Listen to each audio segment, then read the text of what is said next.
Saudara tahun depan tidak usah ke Jakarta, karena Jakarta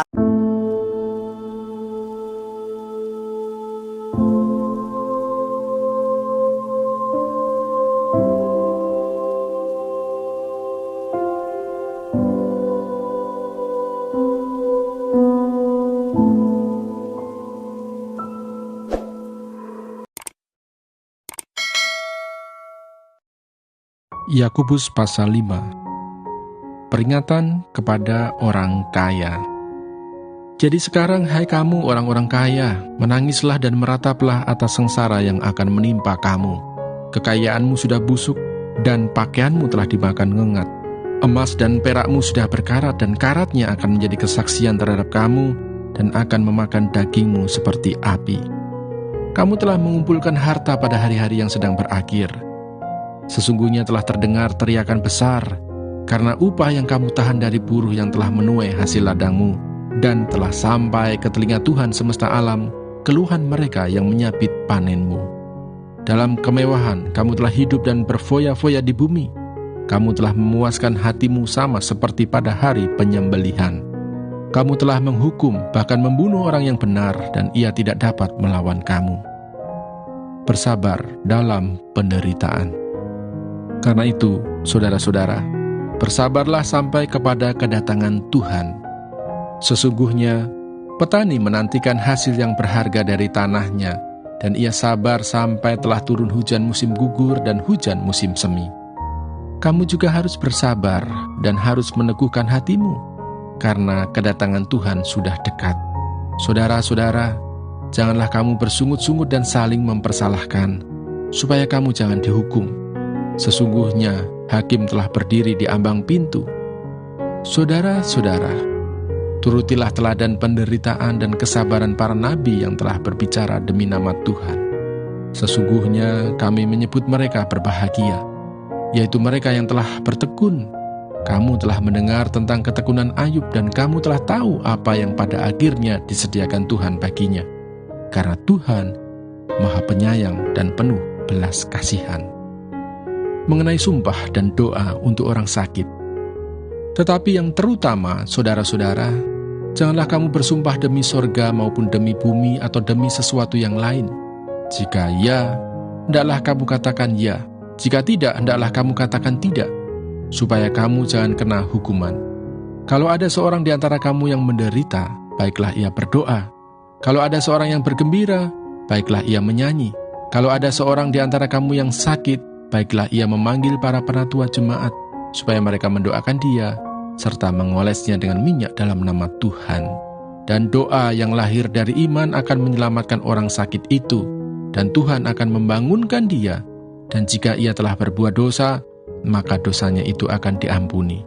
bebas dari kegelapan, kuasa Yesus bekerja, lahat kami semua, di dalam nama Yesus. Yang percaya katakan, amin. Silakan duduk, shalom. Saya dengar suaranya Fandi bagus sekali. Kalau saya yang nyanyi, yang tidur jadi bangun, yang bangun jadi bingung. Mari kita buka Alkitab kita. Hari ini kita bahas tentang kerasukan. Apa saudara? Ngomong sama sebelahnya, kamu jangan kerasukan.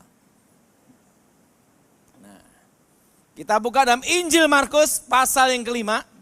Injil Markus pasal yang kelima, ayat pertama sampai dengan 13. Saudara yang genap, saya yang ganjil. Injil Markus pasal yang kelima, ayat pertama sampai dengan ke-13.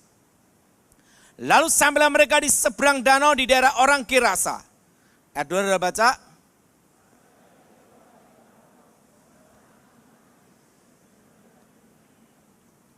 Orang itu diam di sana dan tidak ada seorang pun lagi yang sanggup mengikatnya, sekalipun dengan rantai.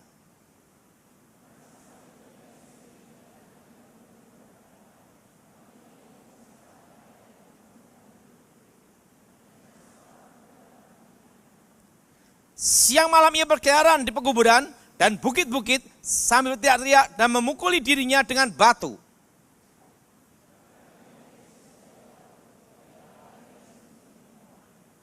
Dan dengan keras ia berteriak, apa urusanmu dengan aku? Hei Yesus anak Elohim yang maha tinggi. Demi Elohim, Jangan siksa aku.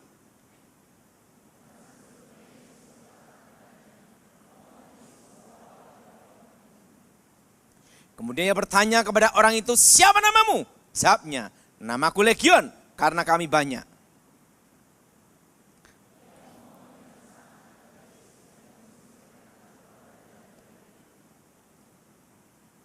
Adalah di sana di lereng bukit sejumlah besar babi sedang mencari makanan.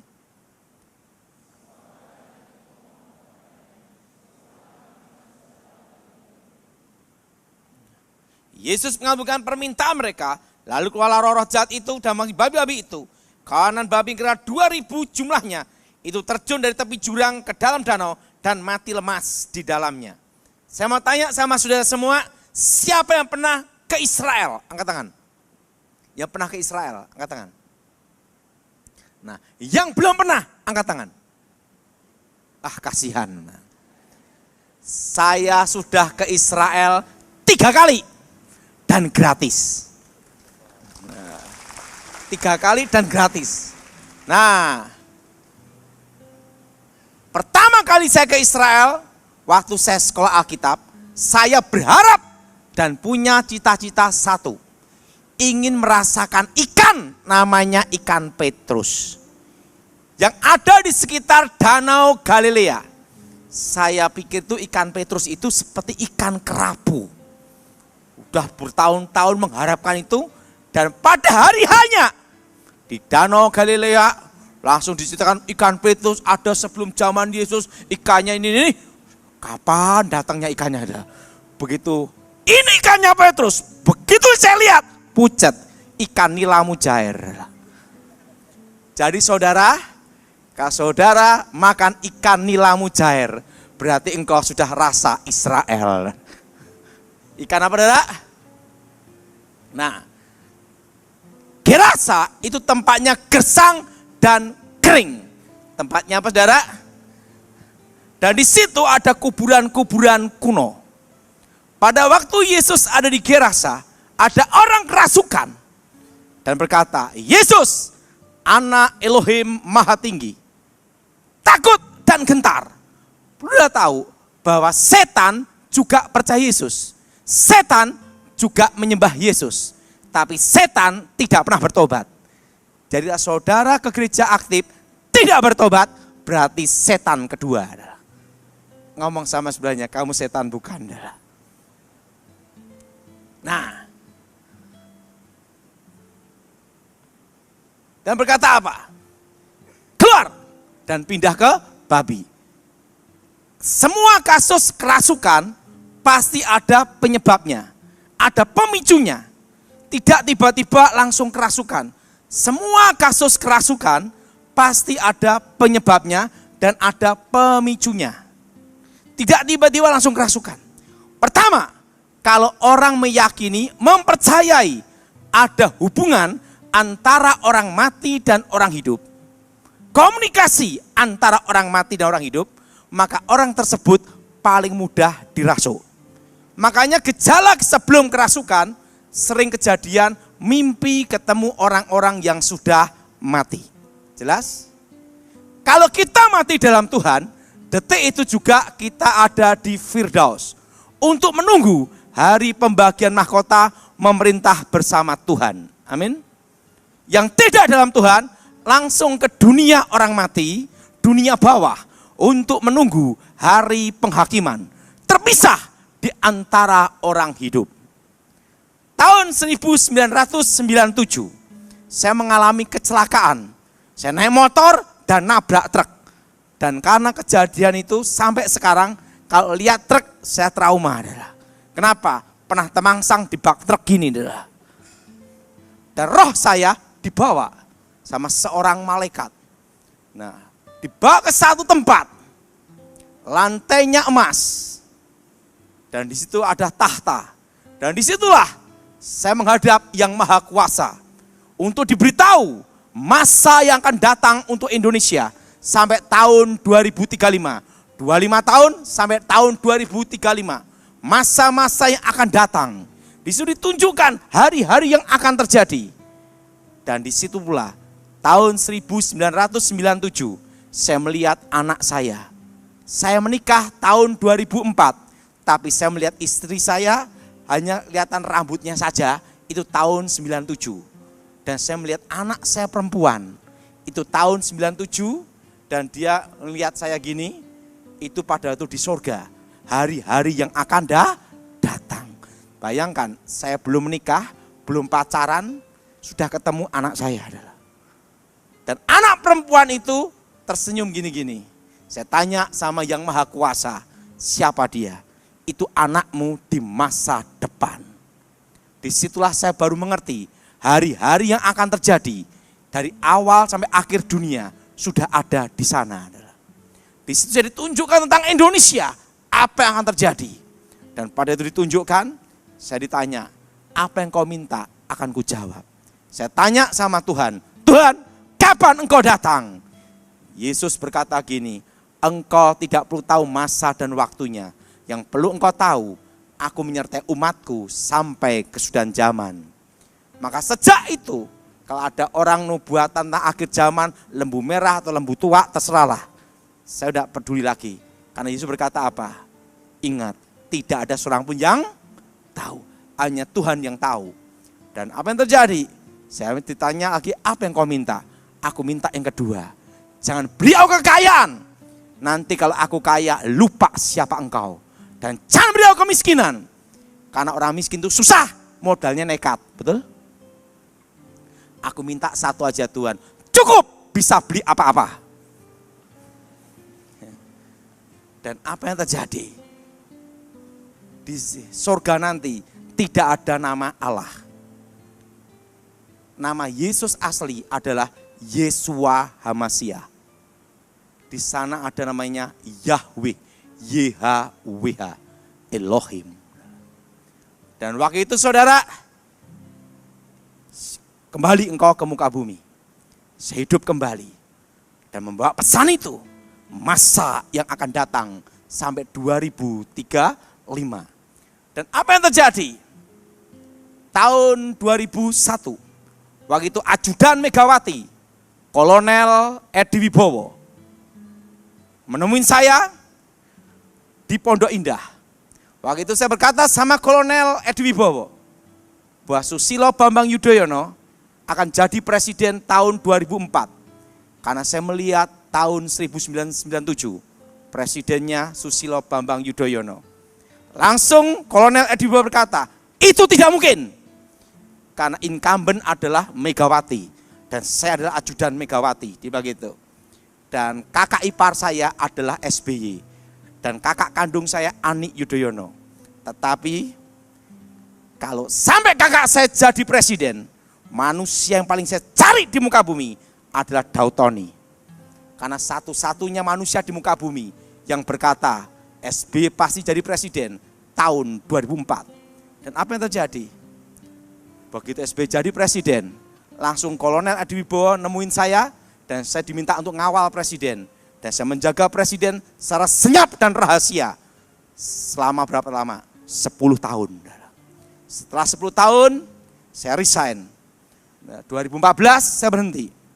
Dan tahun 2021, saya dipanggil ada di Binagraha untuk ketemu Jenderal Muldoko, Kepala Staf Presiden. Itu di Binagraha, dia ngomong sama saya tentang masa depan Indonesia, tentang Wapres dan Capres. Waktu itu saya bicara sama Kepala Staf Presiden bahwa nanti di tahun 2024 Cawapresnya adalah Gibran Rakabumi. Itu tahun 2021. Saya mau tanya siapa yang pernah melihat media sosial tentang Gibran, saya bicara 2022, angkat tangan coba. Itu saya bicara di Kepala Staf Presiden tahun 2021. Waktu itu Jenderal Muldoko berkata demikian, orang mungkin tidak bisa mas, karena undang-undang mengatakan harus di atas usia 40. Saya berkata sama Jenderal Muldoko, Yang Maha Kuasa sudah memperlihatkan saya bahwa nanti Wapres tahun 2024, kunci kemenangan, calon terkuat namanya ini. Dia berkata, tidak mungkin. Dan tahun 2022, tepatnya di gedung AH Nasution, Kementerian Pertahanan, lantai 9. Waktu itu ada Mayor Jenderal Glenny Kerupan, timnya situ. Saya berkata sama dia, Glenn, percaya sama gua. Di tahun 1997 saya melihat wapresnya adalah seorang anak muda dan wajahnya seperti ini. Dan itu namanya Gibran Rakabumi Raka. Waktu itu langsung gini, Mas, enggak bisa. Kenapa enggak bisa? Karena ingat umurnya. Dan saya melihat tahun 1997 bahwa nanti MK akan memutuskan minimal pernah menjabat pejabat publik. Jawaban MK keputusannya seperti itu. Makanya sebelum Pilpres saya khotbah di tempat ini, calon terkuat Gibran. Betul? Yang masih ingat angkat tangan coba. Dan itu sudah saya bicarakan tahun berapa? 2022 di Kementerian Pertahanan, lantai 9 gedung AH Nasution. Nah, boleh cek semua. Nah, dan apa yang terjadi? Waktu saya ngomong demikian, tidak ada yang percaya. Nah, tahun 2023, saya dipanggil kembali, ngobrol lagi di Kementerian Pertahanan. Saya bicara, nanti presidennya militer. Siapa? Prabowo. Wapresnya siapa? Gibran. Tetapi saya tidak boleh ngomong di publik. Kenapa? Saya ngomong calon terkuat militer 95%, Gibran calon kuat. Karena kalau saya ngomong di media sosial, ditangkap saya dah. Bawaslu dah. Nah, saya ngomong 95% aja. Tapi di Kementerian Pertahanan saya berkata, presidennya ini, wapresnya ini. Pasti terjadi. Makanya tahun 2023 langsung saya khotbahkan. Capres militer, wapres Gibran. Masih ingat, saudara? Coba angkat tangan, saudara. Itu tahun 2023 di media sosial semua, saudara. Dan sampai terjadi 2024 begitu MK memutuskan masuk bursa cawapres, langsung saya ditelepon dari Kementerian Pertahanan, Mas, 1 atau 2 putaran, aku belum lihat. Aku hanya lihat cawapresnya ini, presidennya ini. Oke. Begitu selesai, menang Prabowo Gibran, telepon lagi saya, dilantik enggak? Aku enggak lihat juga. Yang penting aku ngelihatnya ini. Nah, ya pasti dilantik lah. Nah, di situ saya memberitahu akan terjadi resesi ekonomi di Indonesia. Dan saya bicara itu sejak tahun 2021. Resesinya adalah puncaknya di tahun 2025. Dan inilah awal dari resesi. Yang jadi pertanyaan, Palangkaraya gimana? Aman semua. Ingat, Palangkaraya tidak terasa resesi ekonomi. Karena alamnya, tanahnya luas. Kalau mau makan susah, mudah. Modal pancing, cari ikan. Ingat saudara, resesi ekonomi hanya akan terasa berat pada waktu di Jakarta. Di Palangkaraya hanya akan terasa harga-harga pangan naik. Jadi intinya satu, dari tahun lalu saya berkata semua harus berkebun. Masih ingat? Yang masih ingat angkat tangan semua. Nah, sudah waktunya semua berkebun. Karena akan terjadi resesi ketahanan pangan, resesi pangan itu akan terjadi 5 tahun lagi. Jadi semua harus disiapkan semuanya. Dan perlu tahu, ini penting untuk saudara, yaitu puncaknya di tahun 2035. Tahun berapa saudara? Cina menguasai ekonomi seluruh Indonesia. Yang tidak bisa dikuasai Cina, ingat salah satunya apa? Palangkaraya. Kenapa? Karena ada hukum adat dan pembatasan hak kepemilikan tanah. Ini membuat Palangkaraya aman di tahun 2035.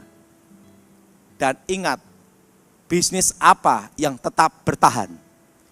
Pertama adalah pertanian perkebunan. Jadi sekarang generasi-generasi sekarang, ini pesan penting untuk saudara. Untuk menghadapi tahun 2035, bisnis yang akan bertahan seterusnya adalah perkebunan, pertanian. Jadi saudara semua harus bercocok tanam, kembangkan ketahanan pangan. Siapa yang setuju angkat tangan? Dan perlu saudara tahu, tahun ini dikatakan generasi Z, betul? Tahun depan adalah generasi alfa, awal. Semua dimulai dari nol lagi. Nanti generasi berikutnya, generasi saat ini, dan generasi ke depan, tahun depan, hanya mengharapkan 4. Warisan, hibah, wasiat, dan dimodali orang tua. Ngomong sama sebelahnya, anak-anaknya, ingat itu. Jadi ingat, kenapa? Karena perpajakan akan diperketat. Lulus sekolah, punya uang 2 miliar, ditanya, kamu kerja apa? Penghasilan dari mana? SPT-mu apa? Aliran dana dari mana? Itu yang dicek semua, mulai tahun depan. Maka saya beritahu, tahun depan adalah apa? Generasi alfa. Apa saudara? Siapa yang setuju angkat tangan saudara? Memulai dari nol. Makanya sejak tahun 2021, semua saya suruh untuk apa? Beli tanah semua. Untuk apa? Untuk mempersiapkan generasi alfa. Jelas? Jelas? Jadi ingat, anak-anak semua harus baik-baik sama orang tua. Ingat, yang modali siapa? Siapa yang setuju orang tua angkat tangan. Dan ingat saudara, itu akan terjadi tahun depan. Generasi apa saudara? Alfa. Z kembali lagi, nol, alfa. Karena semua dilihat, perpajaanmu di mana, persaingan tambah ketat. Tapi untuk Palangkaraya aman. Kedua adalah perikanan peternakan. Jadi saudara semua harus siap-siap untuk mengembangkan perikanan dan peternakan. Jelas saudara? Minimal ternak lele. Jelas? Atau ikan nila seperti di Israel. Siapa yang setuju angkat tangan saudara? Jadi ingat, perikanan dan apa saudara? Peternakan. Ingat, waktu Cina menguasai ekonomi Indonesia, hanya 4 yang akan bertahan seterusnya adalah. Nah, dan yang ketiga, distribusi, logistik, dan toko besi. Kenapa? Karena SIM-nya harus SIM Indonesia. Bisnis kuliner tetap berjalan. Yang tidak berjalan adalah Chinese food. Karena yang aslinya datang.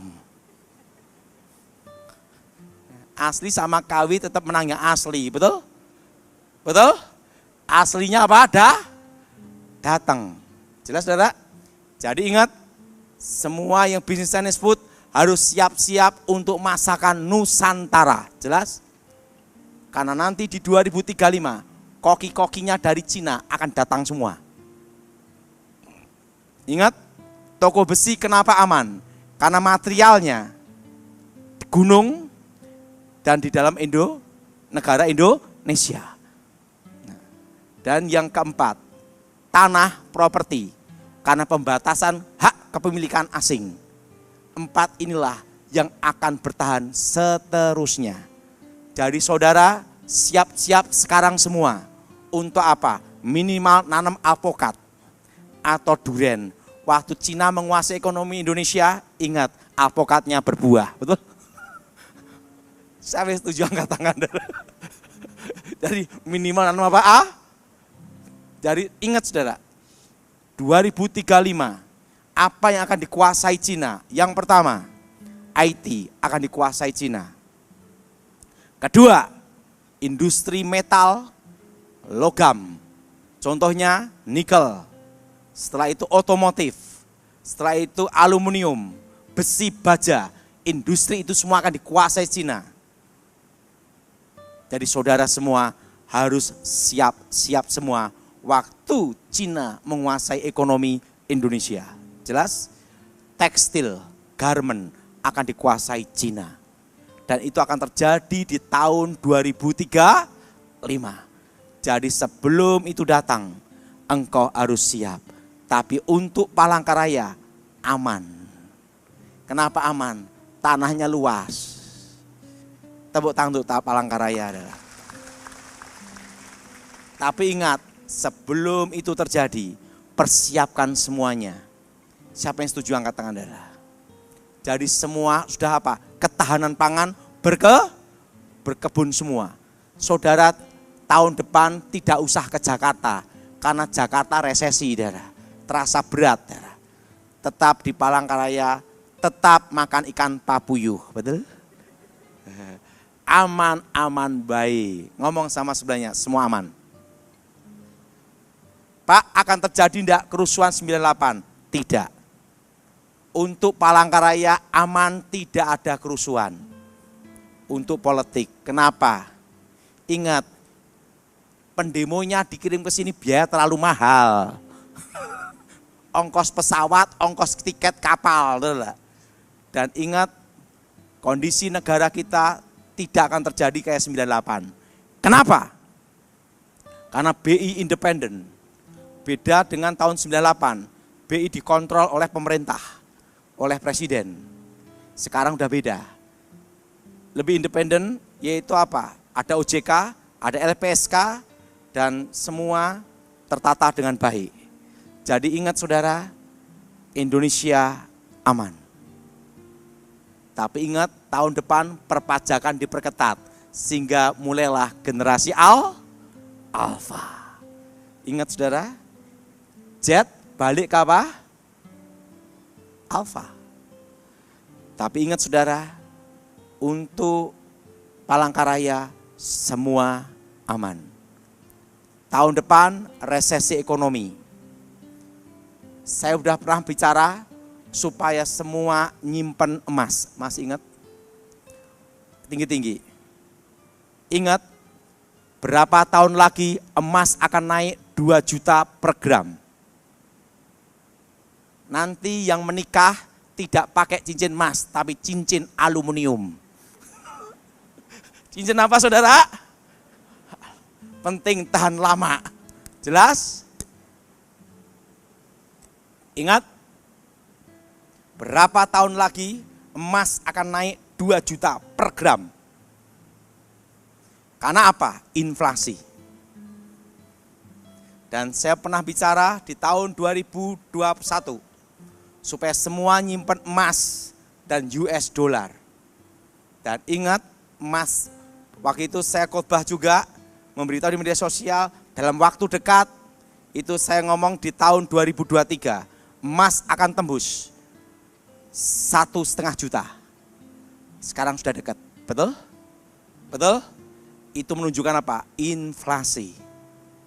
Jelas? Tapi ingat, yang penting untuk menghadapi inflasi itu ketahanan pangan. Semua harus berkebun. Sehingga kemarin beberapa bulan yang lalu di Kementerian Pertahanan saya bicara sama kawan saya untuk disampaikan ke presiden yang akan dilantik supaya swasembada jagung untuk seluruh Indonesia adalah. Karena untuk menghadapi ketahanan pangan. Jadi ingat saudara, saya percaya saudara memelihara, pasti Tuhan pelihara saudara. Dan peliharalah dengan baik petunjuk ini, yaitu apa? Berkebun, beternak. Siapa yang setuju angkat tangan saudara? Jelas? Jelas? Karena itu akan terjadi 5 tahun lagi. Dan ingat 5 tahun ke depan, ikutin saya semua, 5 tahun ke depan. Ikutin saya semua, 5 tahun ke depan. Kita semua akan kembali ke manual, yaitu ke offline semua. Kenapa? Ada titik jenuh di online. Misalnya pesan sepatu sepasang, dikirim kanan semua. Nah, ingat akan kembali nanti ruko-ruko, restoran-restoran, mall semua kembali ke manual semua. Itu 5 tahun ke depan. Ada namanya titik jenuh. Jelas?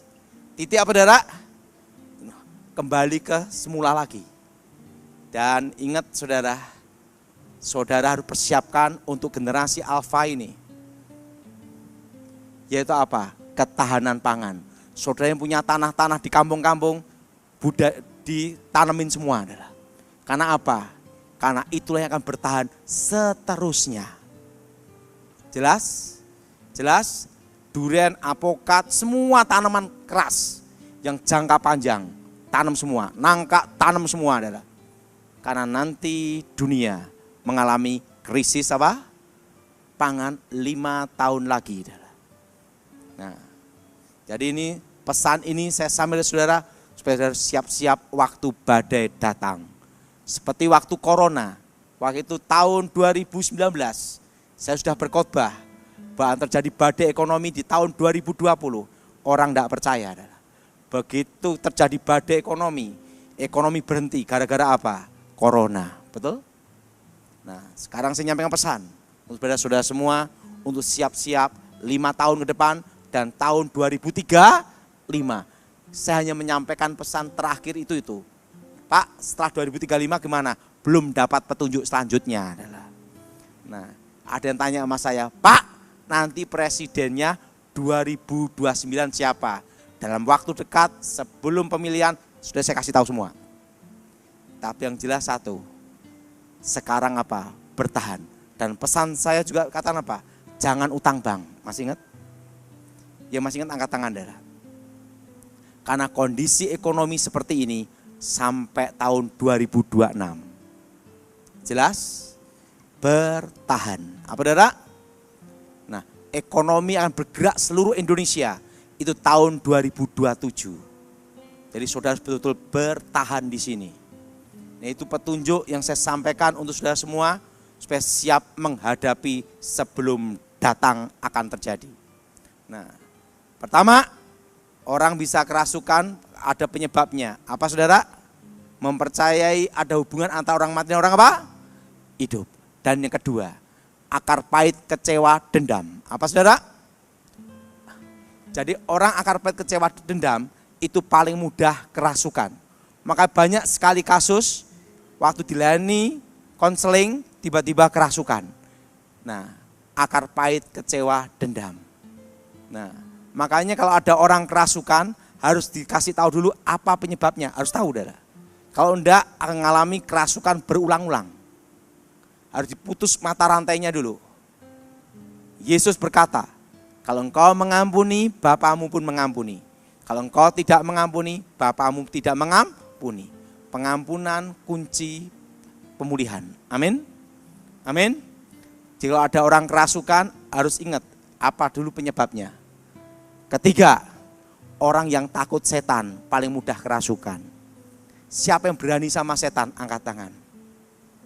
Setan di luar berkata, dites nanti. Ingat, orang yang takut setan pasti ketemu setan.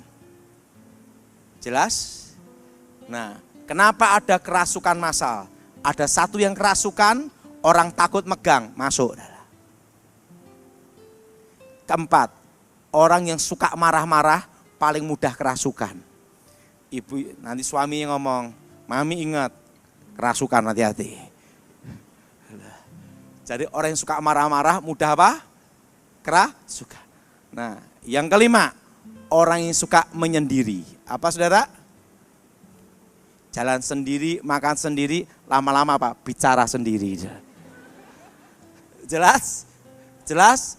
Makanya kalau orang bertapa itu di hutan, di gua, atau di kuburan. Tidak ada orang bertapa di diskotik bertapa. Tidak ada. Jadi kalau orang menyendiri, hati-hati. Paling mudah Kelima, orang yang suka melukai diri sendiri. Bentur-benturkan kepala, mukul-mukul badan sendiri. Melukai diri sendiri baru puas. Itu paling mudah untuk dirasuk. Jelas? Paling mudah apa saudara? Dirasuk. Nah, yang keenam, orang yang suka ngalamun pikiran kosong, bengong gini. Lama-lama gini-gini. Jelas? Paling mudah di apa? Rasuk. Yang ketujuh, orang yang suka ngundang-ngundang roh, manggil-manggil roh. Nah, itu paling mudah dirasuk, pegang-pegang jimat. Nah, yang kedelapan, orang yang suka musik metal rock dunia. Nah, bukan lagu rohani tapi rock, metal dunia. Lagu itu adalah pesannya, itu yang penting. Tuhan juga pakai musik. Tuhan bertata di atas pujian. Tapi setan juga pakai musik. Jadi hati-hati di sini. Nah, saudara, kalau ada orang kerasukan, jangan tanya setan. Demi nama Yesus, siapa namamu? Setan itu penipu, kenapa ditanyain? Betul. Waktu Yesus ada di Gerasa, siapa kamu? Legion. Arti legion itu banyak, 2.000 sampai 4.000. Kalau Yesus mengusir setan, tanya satu-satu. Minimal di ayat ini ada 2.000 nama. Siapa kamu? Legion. Keluar. Pindah ke babi. Kenapa pindah ke babi? Ada rahasia penting di sini. Pertama, supaya kita tahu dan Yesus memberitahu pada kita bahwa setan betul-betul ada. Antara manusia dan hewan tidak ada hubungan. Waktu roh itu masuk, babi pun kerasukan. Jelas? Jelas? Dan yang kedua, untuk mematahkan legenda, setan takut minyak babi. Peradaban tertua di dunia itu adalah Mesir, Cina, dan Yunani. Kepercayaan setan takut minyak babi itu sudah ada ribuan tahun sebelum Yesus. Dan sampai sekarang masih ada. Untuk penolak bala penangkal ilmu hitam, kepala babi ditaruh di tengah rumah. Dan yang kedua, setiap pintu-pintu diolesi minyak babi. Waktu keluar rumah dikasih minyak babi, jadilah babi goreng. Karena semua udah babi lah. Nah, saudara ingat, setan tidak takut minyak babi. Buktinya apa? Sak babi-babinya dimasukin, betul? Nah, mematahkan mitos legenda. Dan kalau ngusir setan jangan keliru. Suatu kali ada orang punya jimat keris, lekuk 9. Waktu hamba-hamba Tuhan mau doakan, pendeta-pendeta doanya gini, dalam nama Yesus, setan keluar. Ingat, arti di dalam itu masuk. Keluar, tidak keluar-keluar. Kerisnya berdiri gini, pendetanya bingung. Saya dipanggil, ingat kalian salah mengucapkannya. Harusnya apa? Demi nama Yesus. Ingat saudara, di pengadilan, demi ketuhanan yang Maha Esa. Betul? Betul? Betul?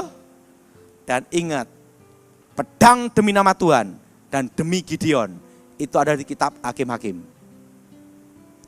Arti di dalam adalah apa?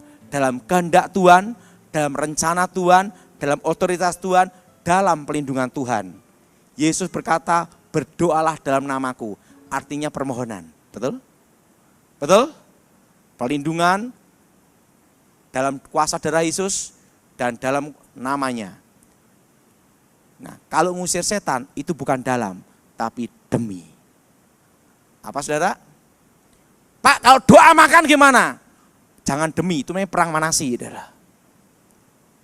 Berkati makanan ini, berkati minuman ini, sucikan di dalam nama Tuhan, dalam kuasa Tuhan, dalam otoritas, dalam kehendak, dan dalam rencana Tuhan. Amin. Dalam nama Yesus. Nah, kalau minyak urapan, sucikan minyak ini, berkati minyak ini benteng yang kudus. Artinya apa? Otoritas, kekuatan, benteng pelindungan. Itu apa? Di dalam nama Tuhan Yesus. Nah, kalau ngolesi minyak, ngusir setan, benteng Tuhan, setiap pintu, demi nama Tuhan. Nah, kalau orang sakit, dalam nama Yesus. Dalam kuasa pelindungan, dalam kuasa darah Yesus.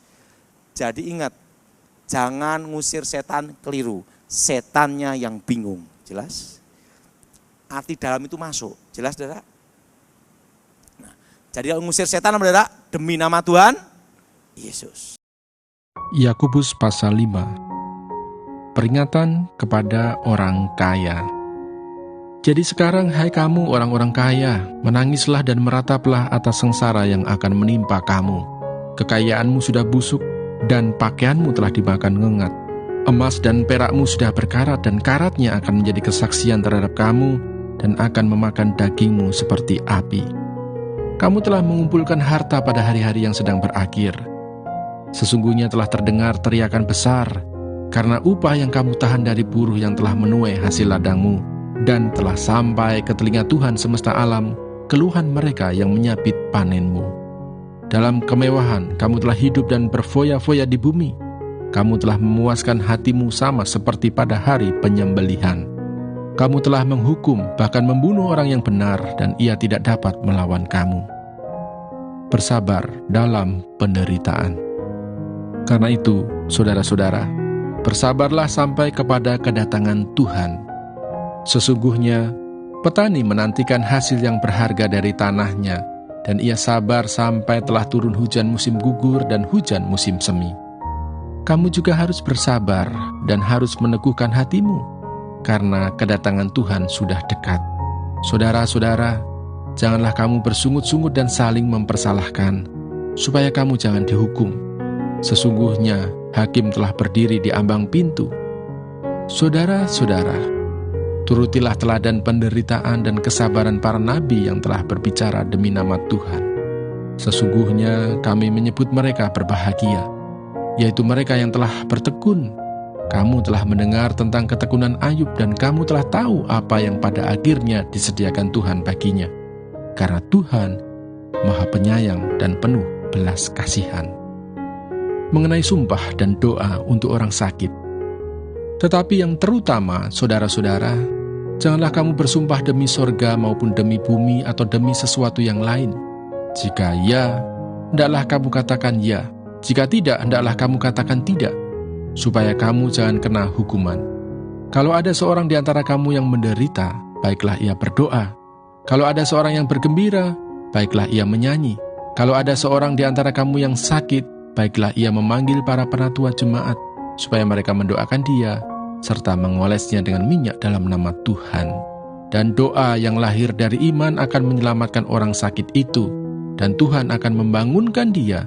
Dan jika ia telah berbuat dosa, maka dosanya itu akan diampuni. Karena itu hendaklah kamu saling mengaku dosamu dan saling mendoakan supaya kamu sembuh. Doa orang yang benar, bila dengan yakin didoakan, sangat besar kuasanya.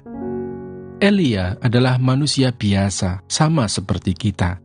Dan ia telah bersungguh-sungguh berdoa, supaya hujan jangan turun, dan hujan pun tidak turun di bumi selama 3 tahun dan 6 bulan. Lalu ia berdoa pula, dan langit menurunkan hujan, dan bumi pun mengeluarkan buahnya.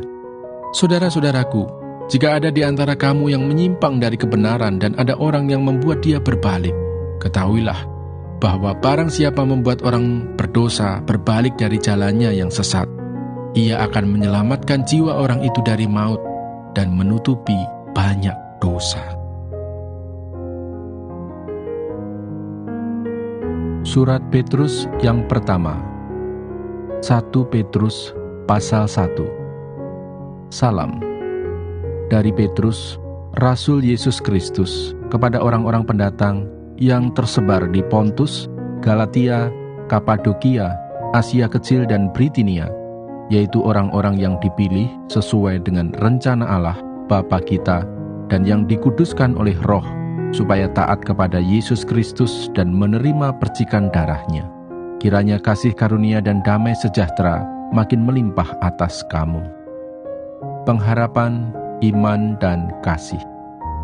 Terpujilah Allah dan Bapa Tuhan kita Yesus Kristus, yang karena rahmat-Nya yang besar telah melahirkan kita kembali oleh kebangkitan Yesus Kristus dari antara orang mati, kepada suatu hidup yang penuh pengharapan, untuk menerima suatu bagian yang tidak dapat binasa, yang tidak dapat cemar, dan yang tidak dapat layu, yang tersimpan di sorga bagi kamu, yaitu kamu yang dipelihara dalam kekuatan Allah karena imanmu, sementara kamu menantikan keselamatan yang telah tersedia untuk dinyatakan pada zaman akhir.